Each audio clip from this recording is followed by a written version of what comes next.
Hello friends, आज के रान्ना करब कातला माछेर चচ্চড়ি। कड़ाई बसिए तेल दिए दिएছি সরষের तेल। এখন দিয়ে দেব কাঁচা লঙ্কা আর পেঁয়াজ পেস্ট। পেঁয়াজটাকে ভালো করে ভেজে নেব। পেঁয়াজটা ভাজা হলে দিয়ে দেবো টমেটো।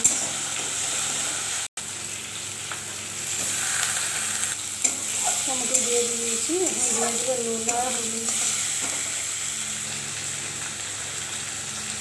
টমেটো পেঁয়াজ ভালো করে ভাজা হয়ে গেছে। এখন দিয়ে দেবো ঝোল।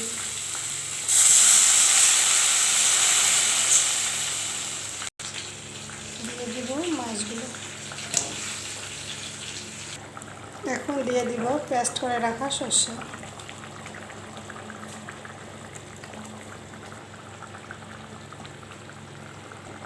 এটাকে 5 মিনিট রান্না করে নামিয়ে নেব।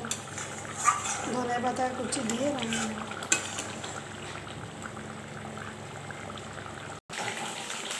রান্নাটা হয়ে গেছে, আমি ধনে পাতা কুচি দিয়ে নামিয়ে নেব।